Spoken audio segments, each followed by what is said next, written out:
Narito kami muli na may magandang video tungkol kay Azgay Girl at Ken Yaman. Sina Azgay Girl at Ken Yaman ay nasa agenda muli sa isang post na nagpapasigla sa kanilang mga tagahanga. Sa whirlwind world ng Turkish entertainment, naging mainit na paksa ang matagal ng pinag-uusapan ng mga makapangyarihang magsasaka na sina Ken Yaman at Azgay Girl. Mula sa kanilang on-screen chemistry hanggang sa kanilang pag-iibigan sa labas, sinundan ng mga tagahanga ang kanilang paglalakbay ng may malaking interes.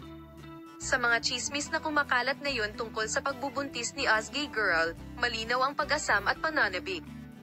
Kamakailan lang, nagtagal si Ken Yaman upang magbahagi ng ilang magagandang insight sa kung ano ang ninanais ng kanyang minamahal na kapareha sa paglalakbay ng kanyang pagbubuntis. Habang ang mga kamera ay kumikislap at ang mga mamamahayag ay lumalapit na may pananabik, hindi maitago ni Ken Yaman, ang napakagandang puso ng Turkish television, ang kanyang signature smile. Ang mga pahayag ni Azgay Girl sa paksa ay ikinagulat ng lahat, kung saan muli niyang naakit ang atensyon ng kanyang mga tagahanga sa pamamagitan ng pagpapakita ng kanyang signature charm. Paalam sa mga sumusubaybay sa amin para sa mga post ni na Azgay Girl at Ken Yaman.